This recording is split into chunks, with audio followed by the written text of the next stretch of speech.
आज सुबह सुबह जब मैंने अपना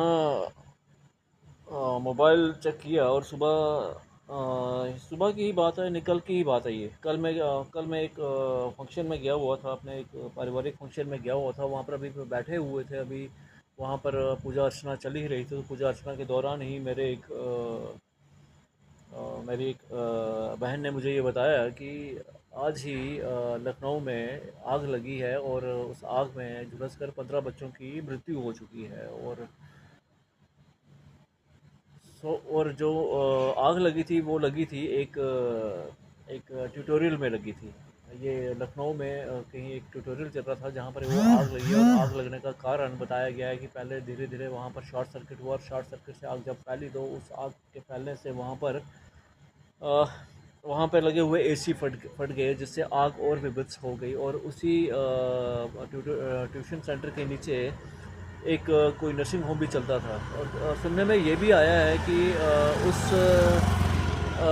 उस बिल्डिंग को 2016 में नोटिस दे दिया गया था कि खाली करने का नोटिस दे दिया गया था, और उसको अवैध घोषित कर दिया गया था। लेकिन 2 महीने बाद वो नोटिस हटा दिया गया। अब ये दोनों बातें आप ज़रा ध्यान से देखिए कि अगर 2016 में उसको नियमों की अवहेलना नियमों का अवहेलना का दोषी पाया गया और उसको नोटिस दिया गया, तो वो क्यों नहीं किया गया। चलिए, ये हम जानते हैं कि भारत में तो जो सर्वोच्च 10 विभाग हैं जो करप्शन में सबसे ऊपर आते हैं, उसमें म्यूनसिपलिटी भी आती है। और इसमें कोई बड़ी बात नहीं है कि म्यूनसिपलिटी ने पैसा खाकर वो उसको परमिशन दे दी होगी। लेकिन उस परमिशन की जो फीस है, उस परमिशन की जो खमियाजा है, कल 15 बच्चों की जान जाने से वो दिया गया है। जिन परिवारजनों के 15 बच्चे गए हैं, क्या म्यूनसिपलिटी अपने उस फैसले से उनके बच्चों को वापस ला पाएगी?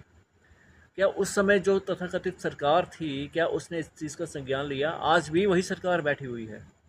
आज भी वहाँ के जो प्रत्यक्षदर्शी हैं वो कह रहे हैं कि ना ही यहाँ पर समय पर पुलिस पहुंची, और ना ही यहाँ पर समय पर दमकल विभाग पहुंचा, और ना ही यहाँ पर एम्बुलेंस पहुंची।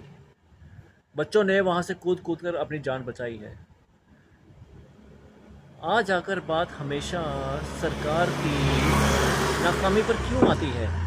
क्यों सरकार अपनी नाकामी देखना क्यों नहीं चाहती? क्यों नहीं अपनी नाकामी को देखकर वो सबक क्यों नहीं सीखती? कितना कुछ हो रहा है और सरकार क्यों चुप बैठी हुई है?